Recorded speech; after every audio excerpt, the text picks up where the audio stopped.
I used to do LAN parties before LAN parties were actually a thing. Like we used to congregate in like a room, like a room, and used to play video games the whole night. Let's call it a sleepover. Yes. Not a sleepover. It wasn't a sleep. Let me explain why it wasn't a sleepover. Let me explain why it wasn't a sleepover, okay? Back in 2020, there was a tournament that happened. A big tournament. An African Esports Championship. And then there was late payment. COVID came, and then the sponsors... Ooh. So, of course, companies were affected. You've already promised the gamers and money. They've already played. And they've already played. Now... The question is, are we gracious enough to, again, something I'm learning about leadership is also, I don't know if you're a parent. Is any of you a parent? Sometimes you might get to a place where you genuinely want the very best for whoever you want. Yeah. And they may not see it. And so that's sometimes the calling of entrepreneurs. And I would say there's no harder industry. I've been insurance. I can tell you, gaming is hard. If you know Silimanu, ask him. He has been a brand manager for us. Yes. He even posted it. Akasema, there is no career I've held, but gaming industry is hard. Hi guys. Hi family. Hi parents. Hi developers. Hi. Mahais ni nyingi. All to... Your manners. Yeah. At least I'll introduce yourself. Welcome back to the Afrigamer Podcast, Afrigamer Plug Podcast. We are here unpacking something to do with federations. We are going into political, and our topic today is actually, we want to understand what goes on to the people who give us the governing rules and give us the ethic codes of esports. And before we introduce our guest today, let me allow the blackest man on earth to introduce himself. Also, my people, those who know that reference, they know it. But yes, I'm the darkest one here, as you can see. Different area code. But yeah, I'm Prosper Mandu. I'm your professional gamer. All-time joker, sticker maker. Cheka vibaya na kuundia sticker yako. Sue me, I sue you. So today we have a very special guest who I'd let him introduce himself because of his accolades. So Mr. Kindly introduce yourself. Who are you? What do you do? And who do you fight for? I think that's a very interesting way of putting it. So my name is Nick. I love identifying as a gamer first. Okay, I'm a gamer. I love gaming. Which game? We'll get to that. Okay, let him introduce himself. Sorry, sir. Calm down. Gamer, if you cut me open, you'll probably see gaming somewhere in my red blood cells. Yeah. I'm an esports administrator. I have my own company called Alpha Clan Esports, and basically we do gaming experiences and tournaments. But also on policy level, I am the Secretary General of an organization called Kenya Professional Esports Federation. Yes. So that's me. Yeah, so thanks again for making the time to join us today. Yeah. How are you feeling today? I'm feeling good. I love the setup and everything. Yeah. The setup looks awesome. Oh, thank you. Yeah, and of course, because you're going to be speaking about gaming, I'm open to it. You know, I love talking about gaming generally. Yeah. Yes, so I'm very much thrilled to be here.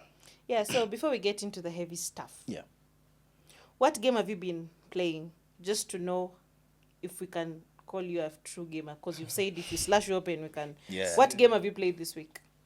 I've played PUBG Mobile. I've played Age of Empires. 2 Age of Kings, to be precise.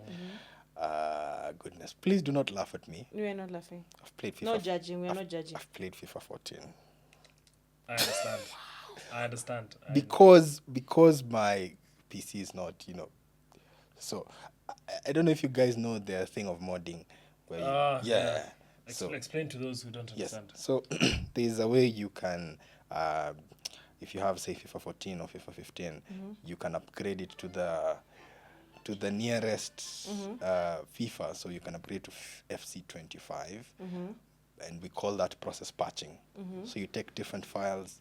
It's kind of like a take something guru. It's a hack. It's like a hack. Yeah. So you do some things. Build your own FIFA. Yeah, actually. build your own FIFA, and it extracts some like new faces. So like FIFA 14 doesn't have like players like Lamine Yamal who are, just came in. Yeah. So you just, taking files from the internet.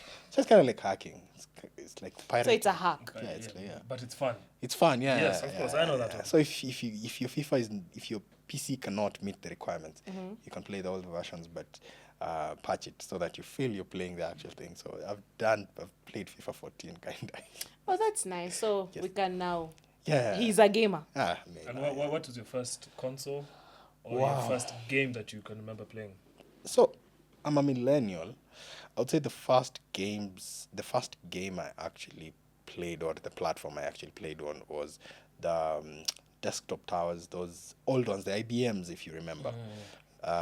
So the first game I played was, I don't know if you guys remember, Need for Speed Special Edition. Ooh, yes. Need for Speed Special Edition. Not just Need for Speed. That's the game That's that the game. built you as a gamer. Yeah, I played a couple variety of games, but Need for Speed, I think, and Age of Empires, those are my two main games. Until of Wow. course maybe later with the PES and the new games, there's GTA San Andreas.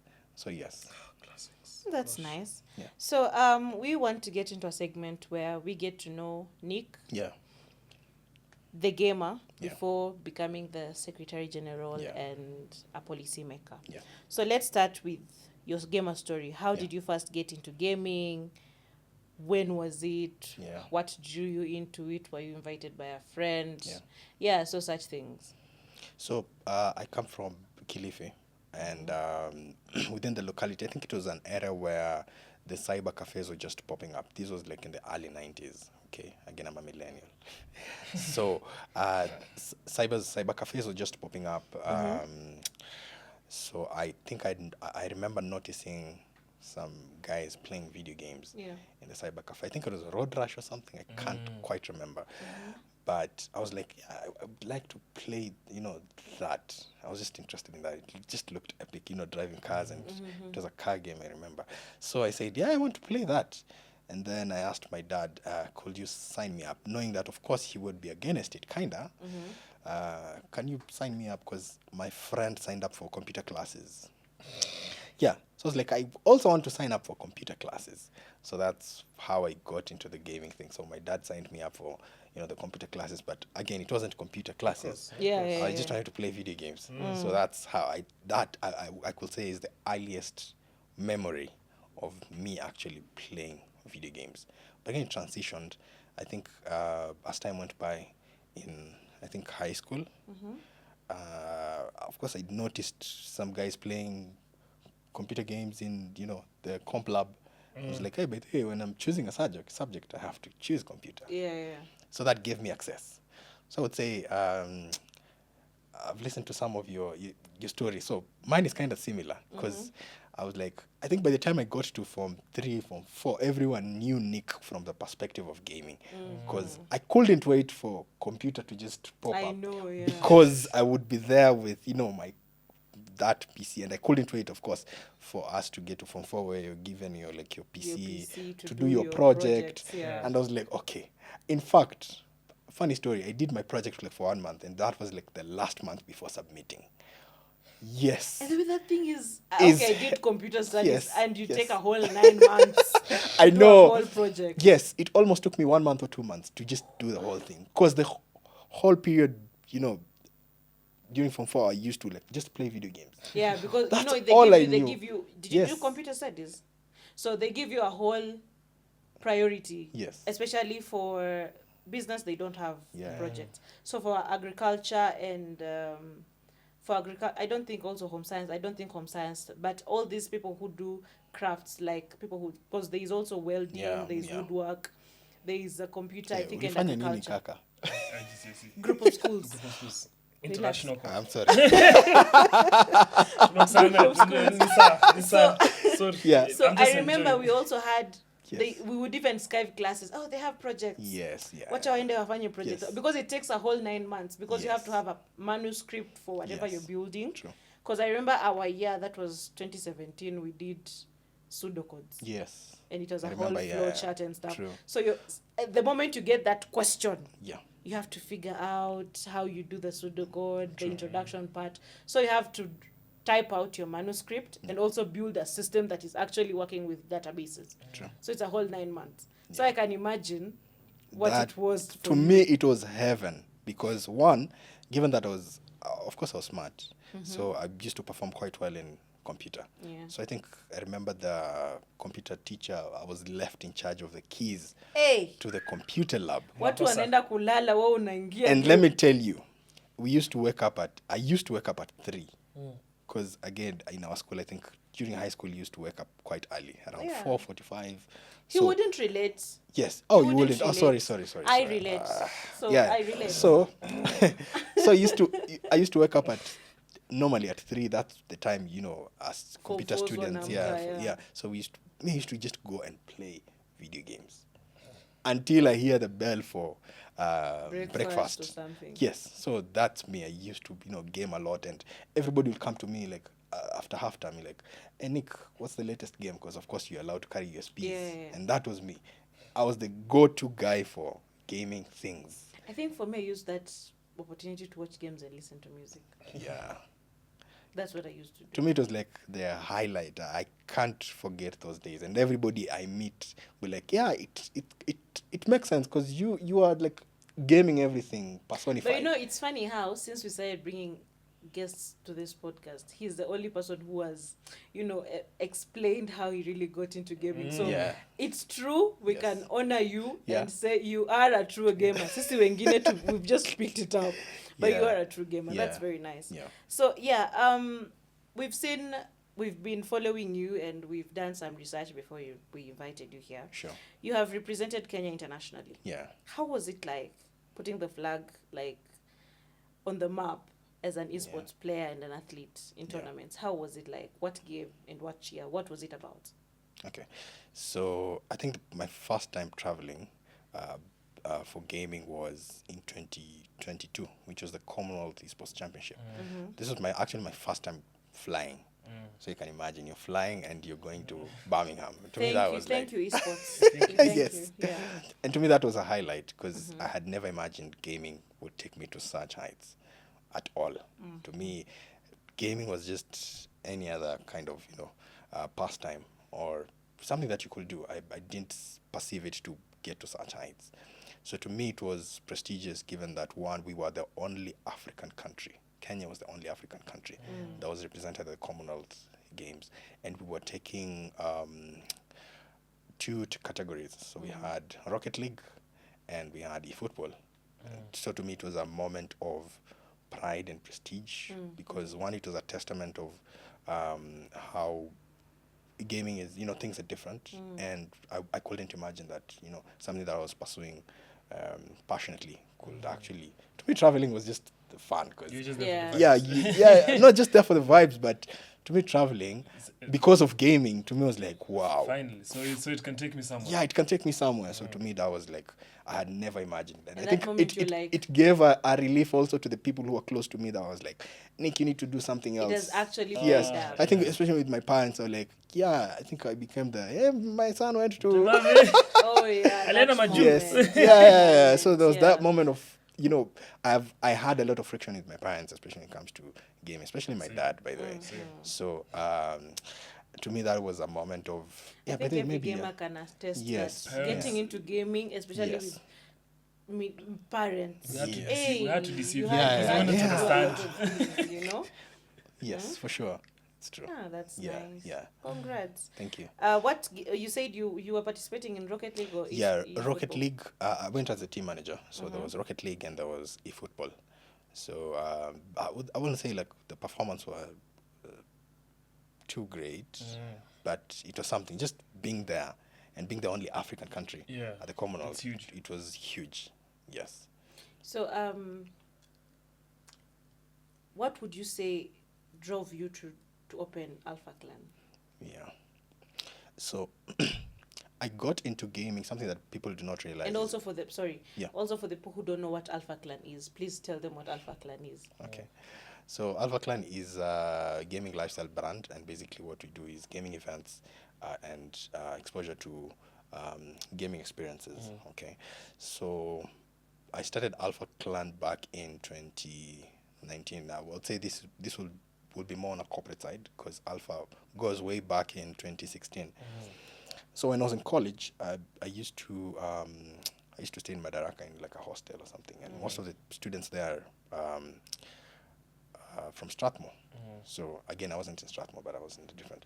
So we made like a kind of a group where we found ourselves like loving video games. So I used to do LAN parties before LAN parties were actually a thing. Like we used to congregate in like a room, like a room, and used to play video games the whole night. Let's call it a sleepover. Yes. Not a sleepover. It wasn't a sleep. Let me explain why it wasn't a sleepover. Let me explain why it wasn't a sleepover, okay?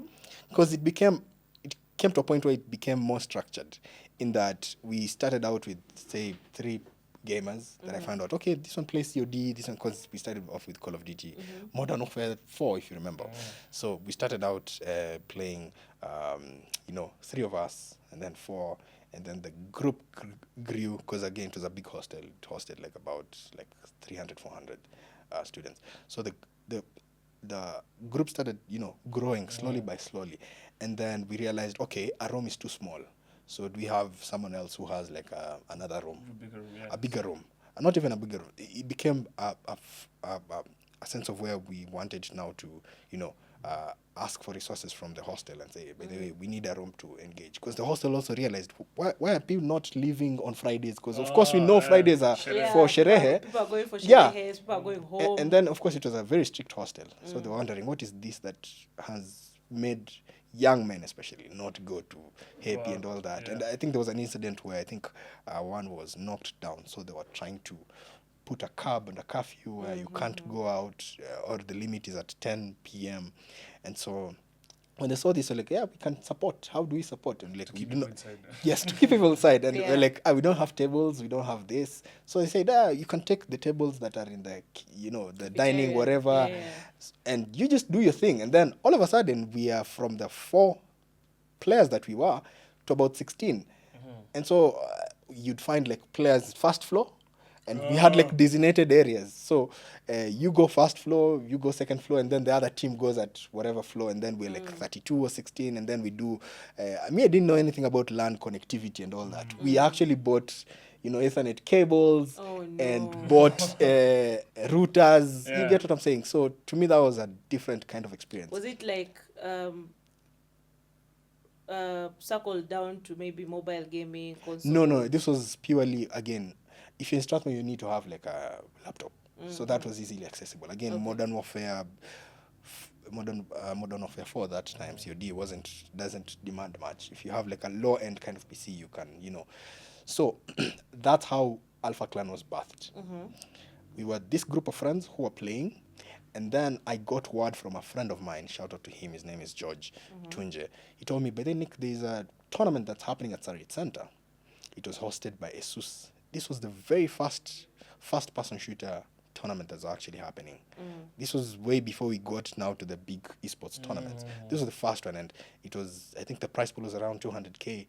And this was 2016, like before the thing. That was huge money. That's good money. Or like inflation. Yeah, so this was good money. And like, hey, by the way, let's, we need to sign up. And that's how I met like people within the gaming space, James Carano, who was, hosting the thing. And this group of friends who were just playing casually in the dormitory now became, okay, what's the name? And they're like, Alpha Clan Esports. And so that's how Alpha Clan was born. So now after college, I felt, okay, I need to evolve, because now, again, I love saying I didn't find esports. Esports found me, because I was already doing gaming. So I said, okay, I'd like to learn the business side, because for a very long time, I wanted to do gaming. I just didn't know how. To me, it was just playing video games. I wanted to play video games. But something powerful, happened during that event, Because again, you think of it, someone who's played FIFA and they're good at it, and they come to maybe a Bitika tournament, and they're like, wow, they've never seen this world. Yeah. I've never seen this many people. I've never seen these many people come together. And they're so good. And they're good, and they're, again, we didn't win. I think we emerged number 5. So to me, this was like, wow, I wanted to do this. How do I get involved in this? So I think at that time is when now I transitioned now from college now into the industry. Again, my background is insurance.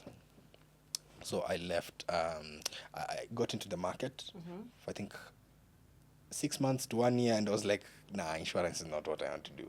I just want to do gaming. Yeah. And so I said, okay, well, I would like to start up a business, to do events and all that. And it has been like a whole journey of trying to, maneuver, because there is no template to how you are going to do your esports events. Oh. Back then, there was no template. At Yeah. SIA, I don't Yeah. think there is. There isn't. The companies that were there, I think, were Nikon was just doing the thing, and there was PSG just launched, I think, in 2018. So there wasn't any template to who you can maybe, other industries you can be employed.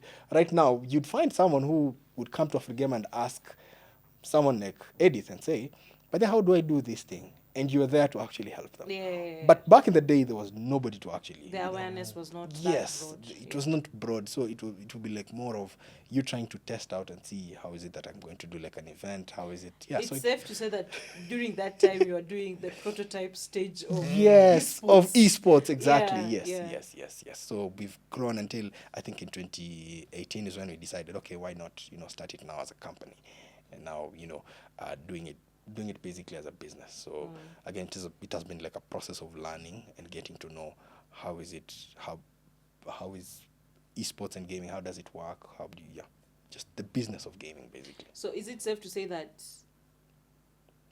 you are a full-time gamer, like you don't have anything else you're doing, you're just a full-time gamer and a policymaker in esports? Yes, I would say that. Yes, full time. Of course, I have like other two small hassles, but I would say full time. But you'd say full-time. Yes, is your my career main. is- Yes, okay. yeah. So now let's get into the big question. This Yeah. is where now we are going to also answer your questions. He is going to get to answer your questions, our audience. We got a few, when we told a few, because we usually interact with our audience to tell us what they want, and they really wanted to understand what KPEF is. And so let's get into the birth of KPEF. Yeah. And just to switch up a little bit, Prosper, you're very quiet. What's happening? You're just learning. I'm waiting for the juice. But also learning about Yeah. how Alpha Clan started. It's actually remarkable. Yeah. Oh, okay, sawa. So, for the listeners who might not know, what does a federation do in esports? Like in general. Or what is it Before we supposed get to do? down What is it to- supposed to do? Yeah. Before we get down to KPEF, what is a Yes. whole federation supposed to do in esports? That's a very good question. Now that's a good question, by the way. It's a good question because esports is kind of different from other traditional sports. Yeah. Because when you think of the word federation in any sport, you think of governance, Being controlled. of being in control. Now, in esports, you cannot use the word governance. To me, that's a red mark. You will chase flag. away these gamers. Not just chase away the gamers. It's just how gaming is structured, okay, or esports basically structured. One, you do have someone like different from other sports. You have a game that is owned by a private entity. Football does not have that. In gaming or esports, you have a publisher who owns the game, okay.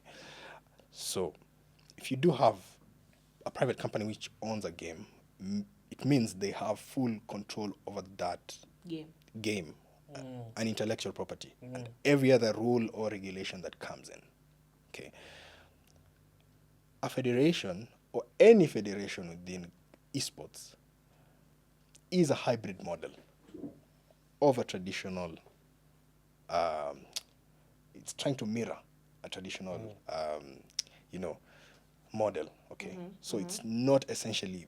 If you ask me what a federation is, what the role of a federation is, you're basically there to, I would say for most federations that I know, you're there to inform the government, ensure that there's good policy, there are good structures, there's good governance to a hybrid level.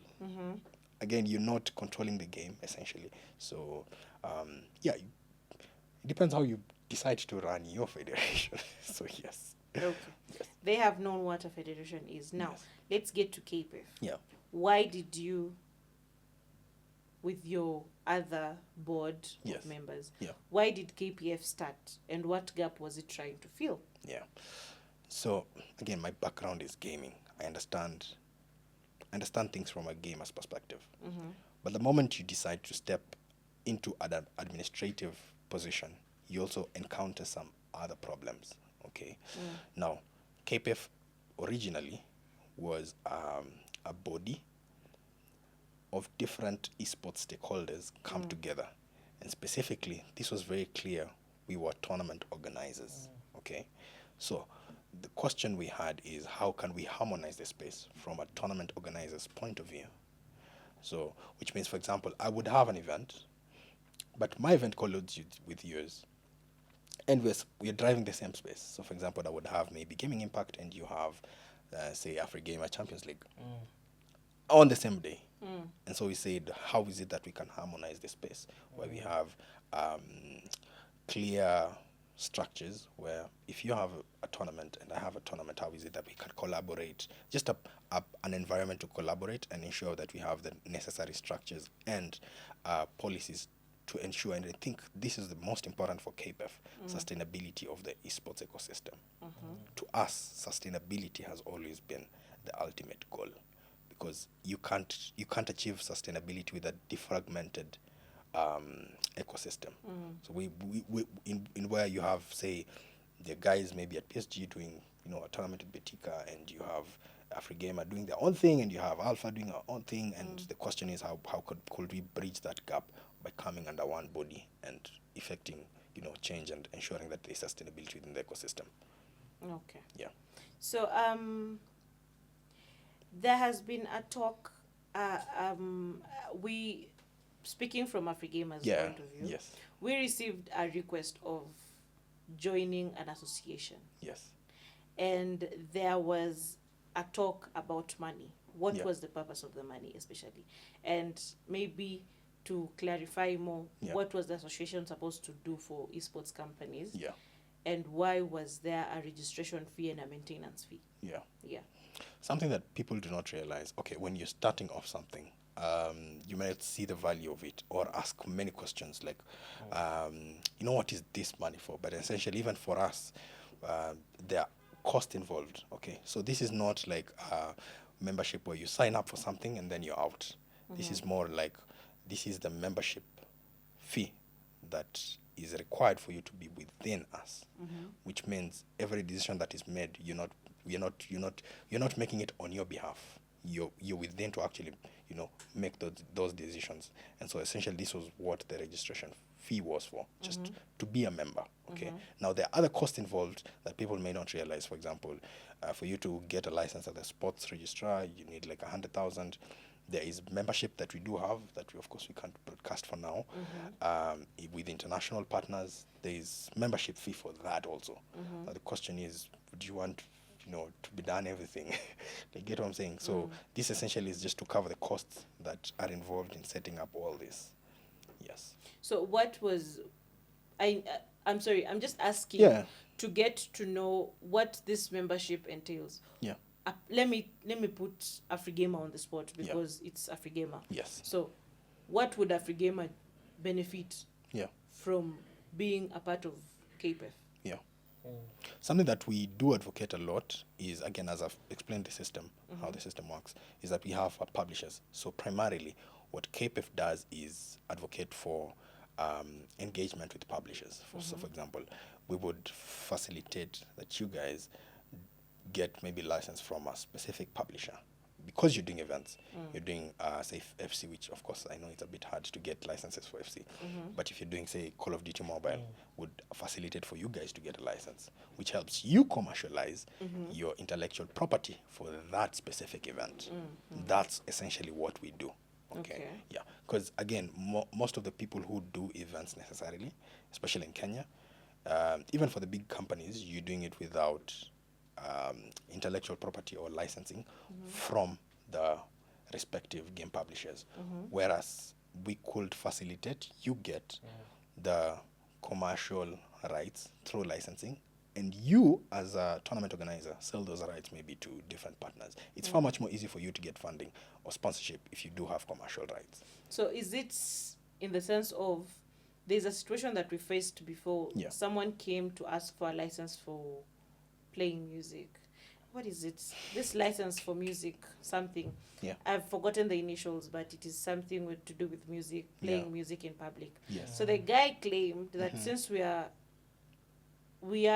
an entity that when people come and play, you see the soundtracks that playing in FIFA, Yeah. the soundtracks that are playing. Yes. So apparently, with this guy, he wanted us to pay a license for that. Yes. Is that what you were trying to curb? No. In a sense, yes, because in a broader perspective, there's also a sense of ensuring that policymakers and other organizations that are within the gaming ecosystem also understand what is it that, because as you guys have faced, so have I. You get the problems are similar. There are guys who came and said, you have to pay music license because the game that you're playing music. has music. Exactly. And so I try to argue and say, by the way, there is something called end user license agreement, which essentially Every disc yeah, has. Yeah. So every disc has, and if I've paid for the game, it means I also have those rights to use the game within the confines of that, And so they do not know. They're not well informed about this gaming ecosystem. So something that KPEF was also trying to advocate is also policy understanding.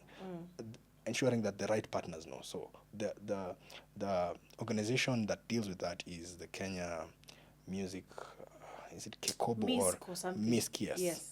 So they do not understand that. So we need to have those organizations well informed about gaming and how gaming works.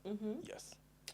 Okay, so we got a question. Yeah. Like, this is what actually written into our DM, and someone asked. Yeah.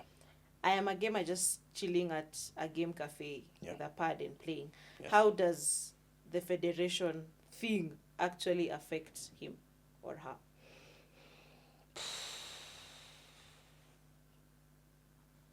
Moment of silence. That's a good question also. Heavy hitters. So essentially, a federation can help you in that.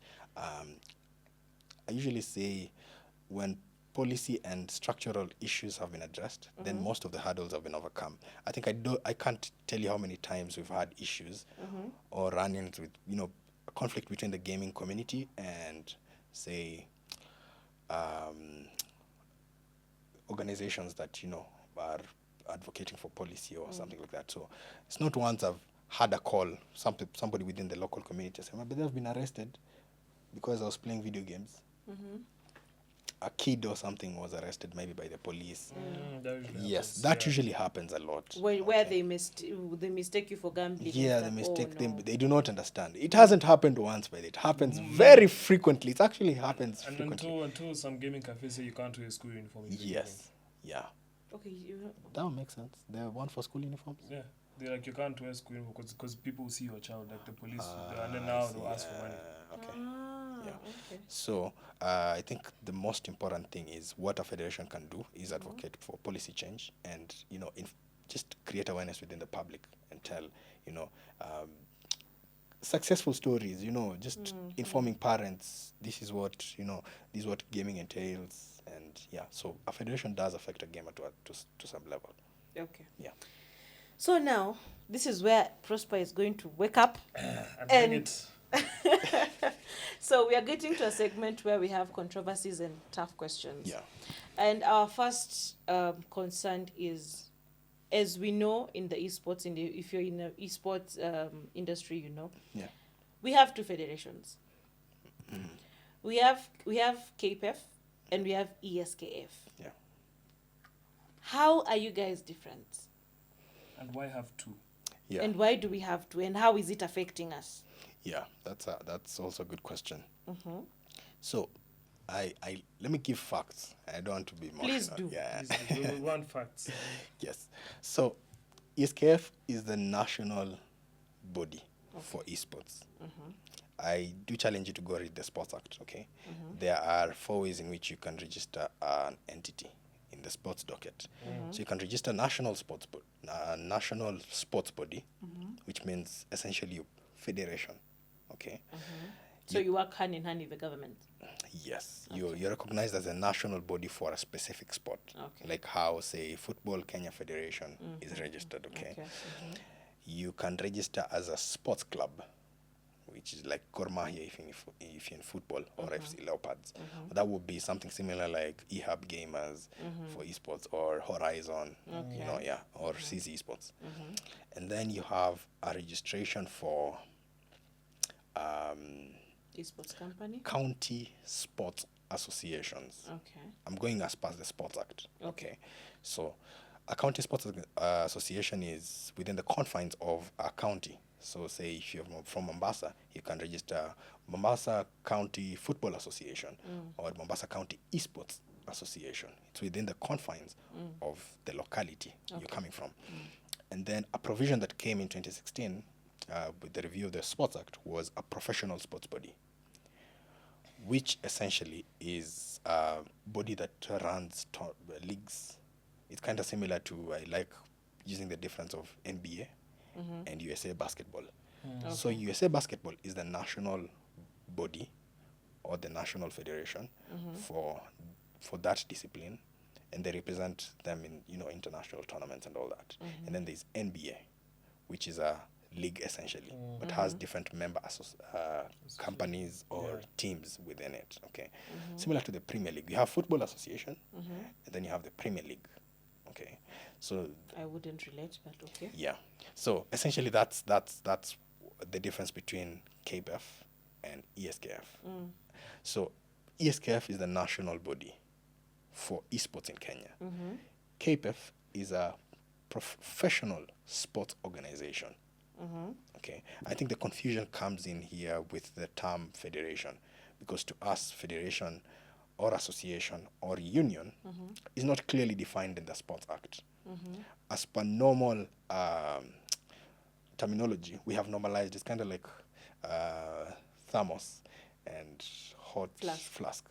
You'd assume thermos is a It's a different thing, and the flask is something else. Yes. So we've normalized to think that thermos Just the means, way that people go, I want Colgate, and you're going to get Pepsodent or exactly. Close Yes. Up. Exactly. So You want Blue Band, exactly. you're going for Blue Band, and Margarine. instead of getting Blue Band, you're getting margarine. Exactly. Yeah. So similarly, if there's no clearly defined terminology in the Sports Act that clearly defines that federation is supposed to mean a national sports body. So, for example, not all national sports bodies are referred to as federation. You can have Athletics Kenya, which is a national sports body. You have Kenya Rugby Union, not Kenya Rugby Federation, but we identify it as a national sports body. So federation is not as per se exclusive to refer to a national. You can register maybe the Kenya Referees Football Association. That does not mean you're the national body. Now, this was the provision of the professional sports body. So that's what KPEF is. KPEF is professional sports bodies of different companies coming under one umbrella. Okay. Yes. So meaning an esports company falls into KPEF. Can fall into KPEF. Can fall into. Yes. Can they be both of them? Yeah, they can be both if they want to. Yes. Okay. Yeah. So now that is good. So what do you think? Has the Kenyan esports scene been how has it been affected having the two bodies? Now we need to address the fact that people have to differentiate both of them, because most of the people, especially me, before today, I thought it's the same thing. Yeah. You guys are competing, Yes. are competing towards the same thing, but now I have an idea. But now, explain to someone: is it bringing good? Yeah. Is it doing us more harm than good? Yes. Or how is it helping the esports Yeah. stakeholders. Yes. Yeah. So I think that's a process that we've gone through, even legally and from a legislative point of view. Because initially, of course, there's confusion. You have the term federations, just because also generally we identify federations with national sports bodies. So it's KPEF a national sports body because of the use of the term federation. And so we had to go through like a legal process where the sports tribunal and we had like an agreement that yes, it does create confusion. And so the ruling was we remove the term federation. Okay, something that we agreed on, on both sides. So we are still going through that process, and hopefully, because that process is still ongoing to date. Okay, so in the few coming months or weeks, you might see us under a new name. Oh, so okay. yeah, so that confusion, we want to alienate that confusion. Okay. Yes. You've spoken about legal, Yes. although we are not supposed to talk about it. No, you can please ask. Okay, so recently there's an article Yeah. that you wrote. Yeah. Which I read very nicely. And I read it, No, I actually, I read that article, and everything we were saying, I'm like, yes, doesn't make sense. if you were there, I would have done this for you, Yeah. and I would have done, like, ongeza volume, Yeah. But that article struck a lot of questions. Yeah. And maybe just tell people, what was it about? People who have not read before it. you say, it hit a lot of nerves. And Indirectly. Yeah. It ate a lot of nerves, and please just tell us about it. What was it about? What were you aiming at? Yeah. Yeah. What did you achieve? Have you been affected by Yes. whatever you were writing about? So I would say if you haven't read the article, whether please do, because it mirrors everything that I envision for esports. Okay, so the article is about African esports and the politics of control. Okay, so given that I've given the structure of how esports basically looks like, Yes. there's an element of business when it comes to esports. One, given that it's decentralized in nature. Anybody that comes into that alienates the community or the key players within the ecosystem is a tool for monopoly and control. Essentially, if you look at the structure of FKF, you have clubs at the grassroots level who now make up the county association. And then the county association make up the national federation. So federation is essentially supposed to be a body that mirrors the ecosystem of how that specific sport looks like. Esports in nature is different from how traditional sports looks like. Again, it's not just one game. There's FIFA, there's PUBG, there's different games, okay? Two, it's digital in nature. That's how different it is from traditional sports. So essentially, if you're creating a national federation or sports body, it is supposed to mirror how the ecosystem looks like. If you look at how, say, South Korea has set up their national federation, it is essentially the key players within the ecosystem. Okay. Now, if you have a different model where you employ the traditional sporting sense, it creates confusion because you have a body which essentially you do not understand the key players. You have an ecosystem where you have a federation, a national sports body, who you can't tell if you ask the question, is Afrigamer a member of the national sports body? The answer is like no. So you have a different set of people with alienated from the national sports body who are supposed to create that ecosystem. And to me, that's how essentially why the conflict comes in. Now, I wrote the article primarily because it's a pattern we've been seeing in Africa, where, and not just Africa. You mentioned a few countries. Yes. In fact, it's not just Africa. What I realized after writing the article, I thought this was about Africa. Apparently, it's I bigger love how than the yes. comments were coming up. Thank you Yeah. for finding it out. You know, Hitting the nail on the someone head. was just waiting for you to say, someone to say something about Yes. it. It's about time. Yeah. So I think the more recent one was Ghana, where they were doing the Ghana Esports League. Again, Kwesi is a very good friend of mine who is the president of Esports Ghana Association. This is more like what KPEF would look like in Kenya. So you have different partners, different clubs coming under one umbrella.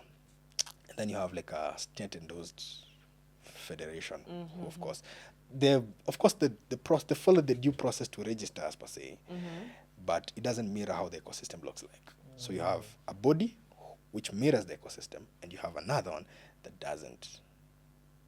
And so that's where the collusion comes in. Yes. Okay. What was the question? The question is, that story Yes. took you somewhere. Are you allowed to talk about that? Took you somewhere, Okay. and trust me, if you are in the communities, Yeah. people were infuriated. If you saw the messages, people were infuriated. You. I didn't see it. You didn't see. And then it happened immediately after we've dropped the episode about federations, and I was ranting and I was ranting and ranting. Yeah. And people were in my inbox. Kwani, did you Yeah. know? Yeah. Kwani, did you know something like this was gonna happen? Yeah. But yes, what went on? Are you allowed to talk about? Can you talk about it? What really went on? Okay. But someone predicted it in the FIFA group. Oh, really? Yeah. Okay. That's interesting. Oh, after I wrote the article. Yeah, they knew. They knew that, like, this guy's, someone's gonna come for him. They won't say the name, but someone's gonna come for him. Yeah. Yeah. So I received a call. This was it last week? But one. So I received a call from the police, DCI, saying that I need to report at Kibe police station. Some people get calls, others get abducted. Yeah. So to me, again, it's again, I can say it's a pattern that I have seen for a very long time, where it's not once that our officials get called by DCI. That was not the first time. Yeah. Again, we've been through They're used to it. a journey of threats and intimidations. And again, I don't want to point fingers. So, But they know themselves. pardon? But they know themselves. Yeah. So, Fanya hivi, chini ya carpet. yeah. So, yeah. Again, as I mentioned earlier, we had like a court proceeding. Yeah. Okay, so it is us that launched the case. Okay, and this was because one, there was a bit of interference with our registration process. Yeah. And we did go to court, and immediately after that period, we started receiving some, threats and intimidation and whatever. And I remember there's a time my own mother was sent some death threats on her phone. Oh my. And I wish I came with a file. The Sonko comes with booklets. Yes. So they were like, you need to drop this case or we'll just finish your son. That was what the message said. So I did not want to, create a lot of mayhem, understanding that if you speak up, it may create a bit of turmoil within the ecosystem. Okay, where you start pointing fingers and then it becomes an issue. And so we stayed, I think for the majority of the part, we stayed silent. We did not speak up. Again, we do not know who they are. We just reported it to the police station. Okay. Now, a week later, I was doing a week or two later, I was doing the Gaming Impact. And I received a letter from ESKF saying that you're not registered and you need to drop the, No, I also got it. yeah. So you need to drop the tournament. You need to drop the tournament. And to me, it was like, okay, why are you asking us to drop the I think tournament? also Carifast around the same time also got the same. Oh, really? Yeah. Carifast, of all people. Trust me.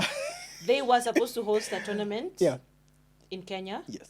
And they got a letter like that. You're not registered to do tournaments in Kenya, whatever, Wow. something like that.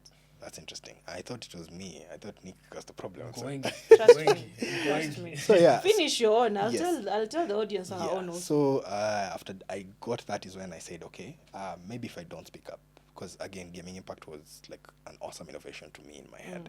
And I said, okay, this is something that will run for a while. So I bet speak up now. And so that's when I went public with it was a statement. It was just a statement. I wasn't pointing fingers. I was just clearing out the facts. So this case was building up. Yeah. Ni mori tu ilikuwa inapanda tu and then Yes, mtu akaamua tu exactly. kublow. Yeah. So I just decided, okay, let me just go public, state the facts that one, I was threatened. We've been receiving threats, and there was a case that was dropped. And to me, I was just seeing the similarity in the issues where you have Again, go read it. I don't want to go into details. Yeah. But yes, so it is on my Twitter handle. So me stating out the facts, I think that issue died down. And assuming that it had died down is because during that time, people weren't like, it was only, I think, the letter that was very clear. And it was directed to Smart VR, not to Alpha, who are actually doing the event. So to me, I thought this is a proxy kind of a war. Okay. And we had not just that, it didn't stop there. Now, I think the arrows and the things that we got into a bit of a legal, battle was always on a proxy front, not on Nick versus so-and-so or Nick versus, or KPEF versus so-and-so. Yeah. It was more proxy. You'd find people who claim Kila to mtu anachochwa. be, gamers would come, say that we didn't do, say, the qualifiers in a proper manner. And the question I would ask was, who are these gamers? Did they come to the event? So I didn't quite understand. And we had to go through like a whole lot of issues where cases are being launched at the tribunal.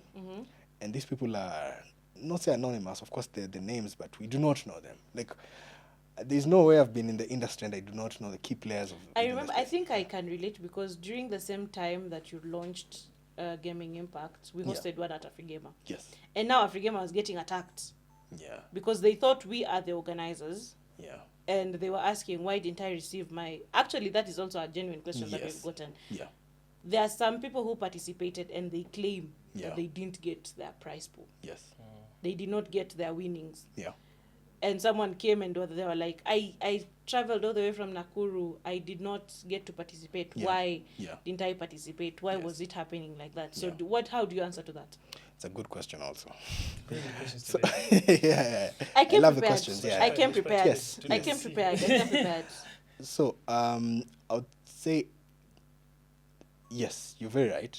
For a major part, I think those are some of the challenges I think we need to highlight within the gaming space. Again, esports is just less than a decade old when it comes to, and we're still building the ecosystem and infrastructures in place to ensure that there is sustainability. So most of the hurdles you're going to encounter is, late payment, which does not mean that we necessarily did not want to pay, because I think for the most part, because you also, we did. I attacked him personally.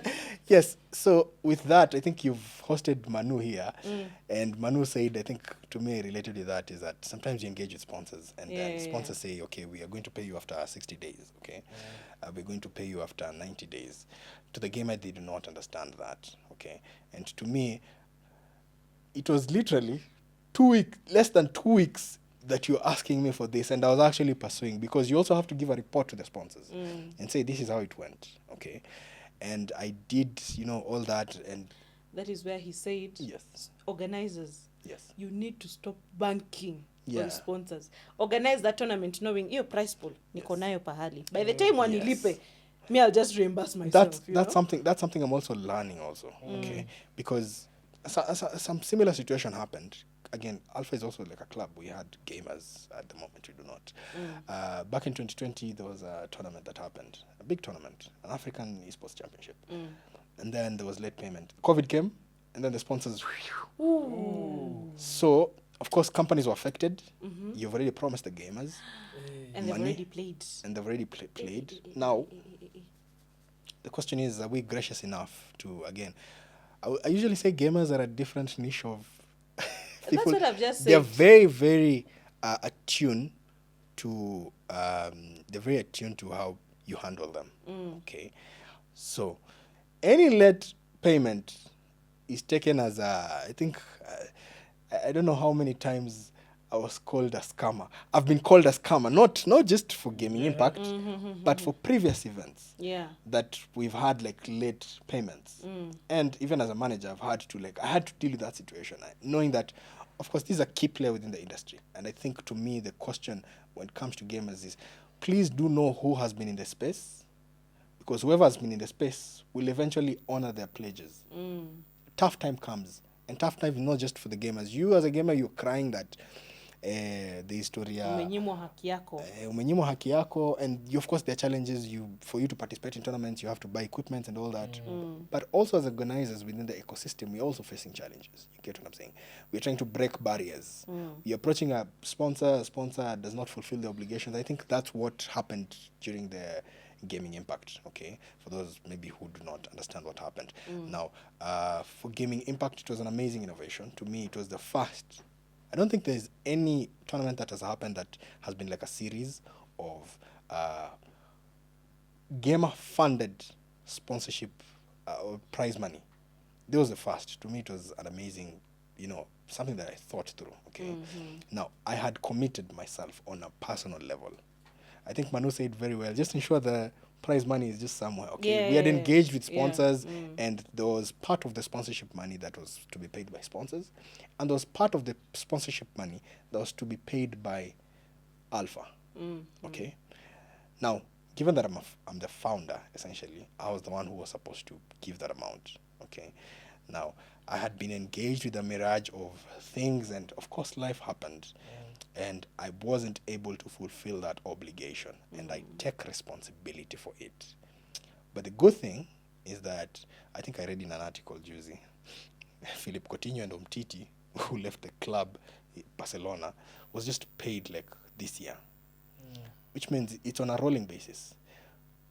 Sport is not always sustainable, okay? So I may get a gig today, I may get sponsorship, but the question is, how do we behave professionally in a way that doesn't damage the existing companies that are actually frontiering for gaming, okay? So for example, you may get, Afrigamer might be in a position where you can't pay sponsorship up front.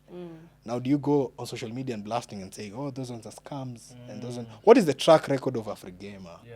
Afrigamer has been there for a while. I know Afrigamer would fulfill the obligations, you get what I'm saying? And so has Alpha been there for a while. So has Nick.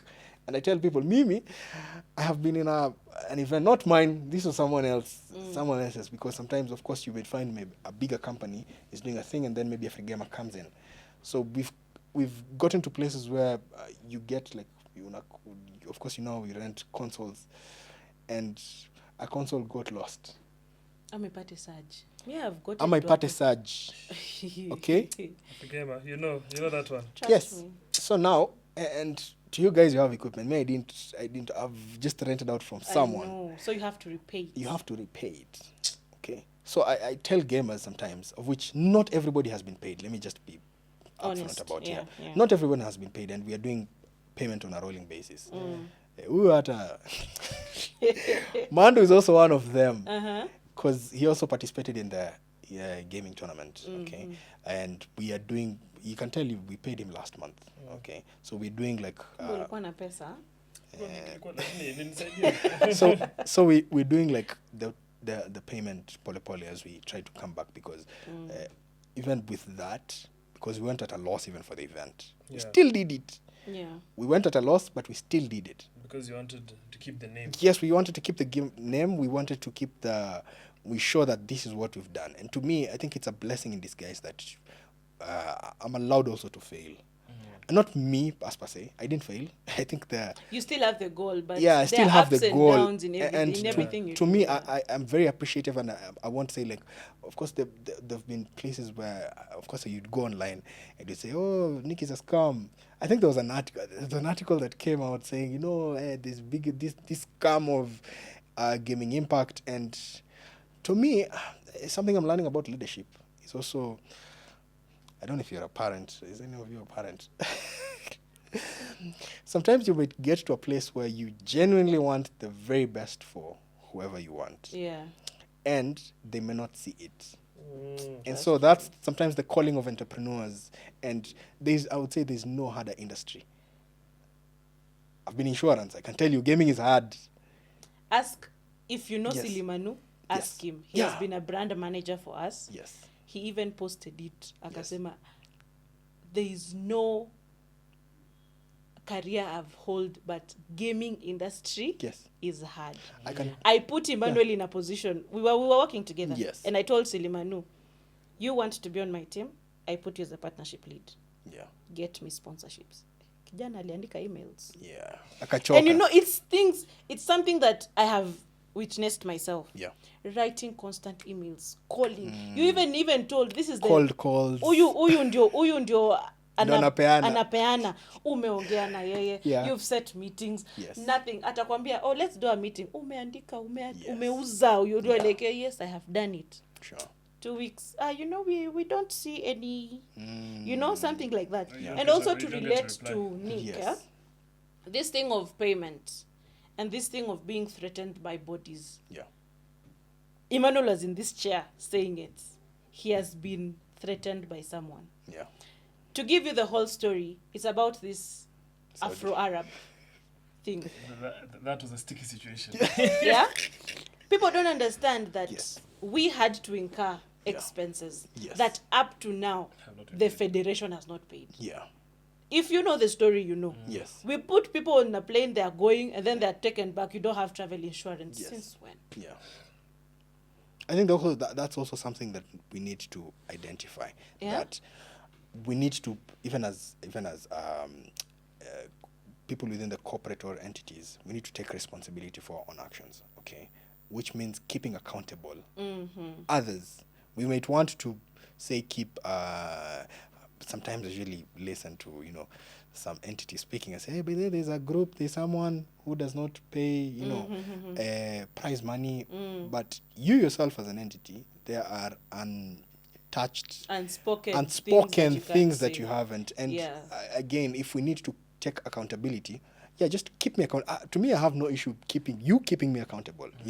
If someone comes and say, by their prize money for Gaming Impact hasn't been paid, I would agree with that. I would say, yes, it hasn't been paid. And because of ABCD. Because of people ABCD, don't yes. know. So with that scenario, people didn't understand Yes. that money was coming from Saudi. Yeah. People didn't know how we got to get that gig to take people. People didn't know that Afrigamer had to cater for the Uber fare from wherever they are coming from. We had a gamer, I don't know her name, I don't remember her name, but she was coming from all the way from Syokimau. Wow. And they need to be, Training. they have to train, Yeah. and they need, like literally, I remember Emmanuel stayed up until around 3. He's in the office. Yeah. Why? We've taken people to the airport, and they're calling us, we've been denied access, we've not boarded. Why? They say we don't have travel insurance. Now we have to send each of them back home. Yeah. That is Uber fare. Take them back home. And then now start chasing for travel insurance. We have 12 hours because the second group has to go the following day. Yeah. Wow. That is money that has not been refunded yet. Yeah. We took around 12 people. Those 12 people, each of them travel insurance was around 10, 15. Yeah. That is money gone. It has Yes. not been paid. Yeah. Then someone has the guts to send us a letter, we've not paid someone money. Yeah. Are we the organizers? We just took you guys. I think they also, I would say the sad part is also the people who are the voices that are amplified are the ones who supposedly would take the narrative. Okay, so gamers would get a story of so and so. Some Afrigamer was involved in this. So they assume. Again, because you're a corporate entity and you wouldn't want to get involved in politics. So the story that gamers would pick up is Afrigamer is incompetent, mlikata kulipa pesa or something. And the question would be now, and that's something also I'm finding myself in the circles of, because you sacrifice so much. Again, gaming is hard. I tell people, if a gamer comes to me and says, hey, but then Nick, you haven't done this, I'm like, have you stepped in my shoes? Don't. The gamers don't step into our shoes to understand. Understand one. And for them, all they care about, this is one thing I've said and I'm not afraid to say again. Gamers are so selfish and they have ego and they want, where as long as we organize tournament, mpa pesa yake na aende. They don't have that. And that is also something we talked about with Dark Willow. We need to establish ethics. For sure. In the esports industry. We don't have that. Yes. Gamers don't know that if you participate in such a big tournament like Betika, you need to follow up with, okay, fine, I have a contract that I need to sign. This money is not coming out. When was Mkosti paid? Has he even been paid for last year's Betika tournament? Betika paid fast. That's what they had. They were prepared, but also they But they signed took a time. contract. They didn't take time. You understand? They didn't So take time. they need to But know. I get your point. Yeah. Especially if you're going abroad Yeah. to participate. Yes. Yeah. Their money doesn't come at umeshinda leo na umepata leo pesa zako. Yeah.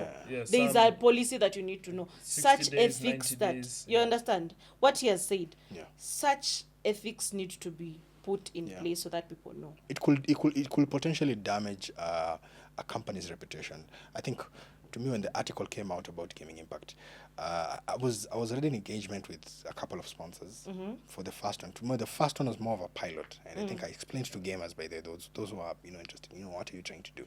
And I think I explained to them, this is like a pilot kind of a thing, but this is what we're going to implement. Okay. Yeah. And during that phase, as we are dealing with, we're engaging with sponsors. Immediately the article came out. I can tell you for free. They dropped out. They dropped out, and we were like in good talks, and they really love the idea, and then all of a sudden they see this article, and of course you've been engaging them, you've been telling them, this is what we've done, this is what and this is, and for sure this one. That is another pain Yeah. that people would never know. Yes. Imagine you've been chasing up, and then they're on the last stage. Yes. Then something like that comes out. Yeah, I would say, as I've said, it's being more like a parent. You're here, you're taking responsibility, because taking the position of being a gamerpreneur is taking responsibility for that specific gamer. And that gamer might be the most, matusi and whatever. You'd get all that. Just say out of FIFA. Okay, sitaki kusema watu wa FIFA. You No, I love... Winding up, Yeah. what are some of the milestones that KPEF has since it started? Since Wow. it began? What are some of them? I would say the biggest one Mm-hmm. is engaging with publishers. Mm-hmm. For example, I think one of the very first milestone was, besides the Commonwealth thing, was we reached out to Rocket League, who are doing the World Championship series, and Kenya wasn't included in Africa, and we have like a strong base of Rocket League players. So because of engagement with them, they did include Kenya. Oh, as part that's of, nice. Yes. That's So nice. again, as I've said, KPEF, we've always been wanting to engage. How can we bridge that gap? Something that, I'll say this for the record, that maybe will be underappreciated, and of course I would get a bit of nini, was that KPEF also engaged the Tencent team for the PUBG tournament that's going to be happening in Africa, in Kenya. It was KPEF that actually reached out to the Tencent team, and we had the engagement. Please, if you have any issues, bring your receipts, I'll bring mine. I know, of course, now given that, of course, KPEF want to be doing, to me, I think the greatest joy is that that is going to happen. To be that, as a team, we are proud of that, because we engage them. We saw to it that event actually happens in Kenya. Yeah. So of course there are many other small, and I think one of the greatest setbacks for us is that most of these we do not want to announce, in a very mega way. You do But it and you just move we on. do it and we just move on. Okay. Yes, but the moment again, the registration is a bit of a process, but the moment we do get registered, we will blast you. You will know. We will say it, and you will know. We will be waiting. So looking at 5 years ahead, Yeah. where do you see Kenyan Esports as part of a federation that is pushing forward esports? Where do you see esports in 5 years? Let me rephrase again. Let's not use the word federation again. Oh, as I've sorry. said, yes, because we are going to be changing our name. Okay. So yeah. Okay. So as just say association or something. Okay, like that, yeah. association. Yes. So as an association, we want to see more events in the Kenyan ecosystem. We want to see other titles being included. We want to see essentially a community being built around esports. Again, the ecosystem is there. It's just very defragmented, very much defragmented. And to us, the value that we are proposing is building the ecosystem and building the community, and then translating that and seeing how is it that we can now say, again, if structures are in place, then the money is not a problem. If we do put the structures in place, if we do know, of course, I can provide data for how many gamers are in PUBG, because I think that was one of the engagement that we had with Tencent. They're asking, how many PUBG gamers we have. We don't know. You guys have the service, you can check. But anyway, I think to us, if we can provide, again, they have the data, but if we can also have data and say, okay, we're engaging them to a level where, if say we have a PUBG tournament, we can actually maybe engage with Safaricom, these different big sponsors that can actually, can get value from the community that we have. Again, we do not want a scenario where communities get used for events, because you find someone anakuja anafanya event, akishapata do yake ashaenda, wait another 2 years whatever to engage another marketing, but we want something that's more consistent. If Afrigamer can provide, or the ecosystem can provide value, if Alpha can provide value, Afrigamer can provide value, then we wouldn't get to a scenario where you now write 50 emails for one to just become like a lead, and that lead you're not even sure.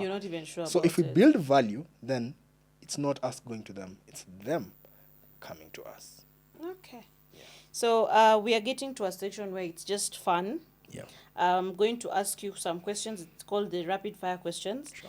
And just give me one answer. It's a one answer or two answer thing. Yeah. Don't worry, it's just about games. So welcome to the quick fire session. Thank you. Where now I'm asking what's your favorite console? PS4. Good. Dream esports event that you would love to attend or host or organize?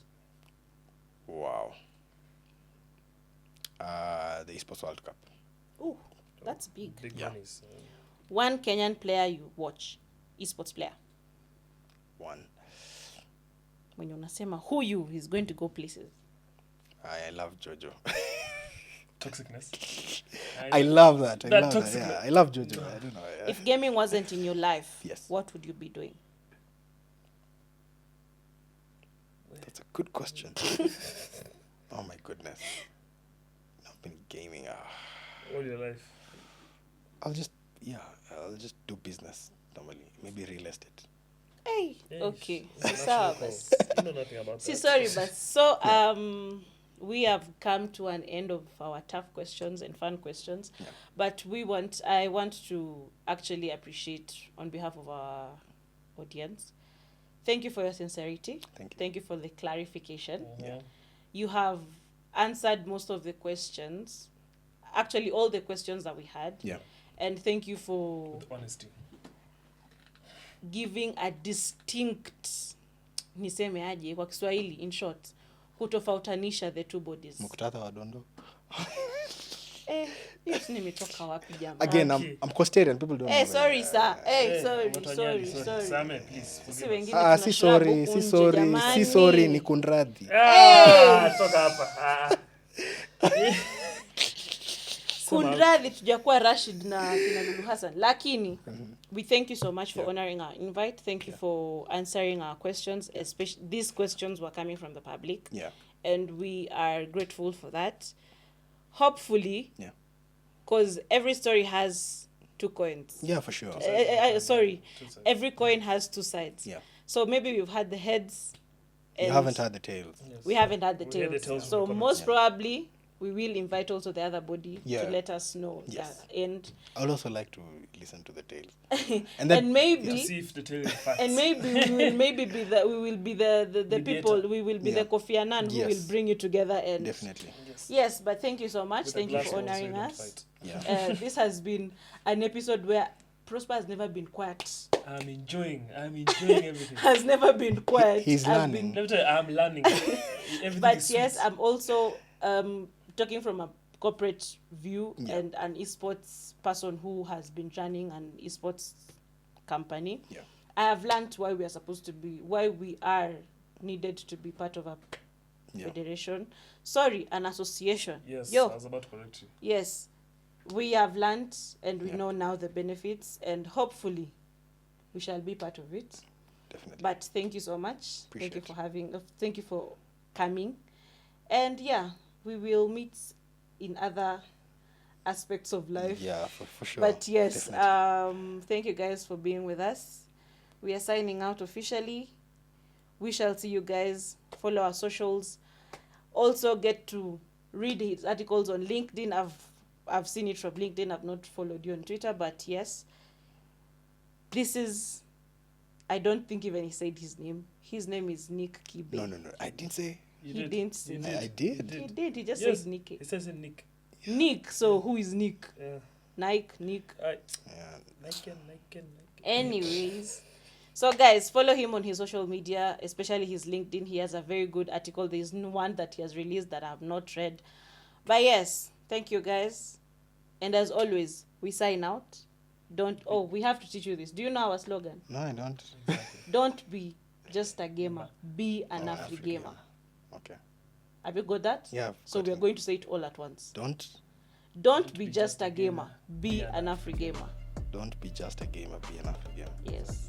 That's grammatically incorrect, but let's just say. Bye. Bye. We are done. We're done.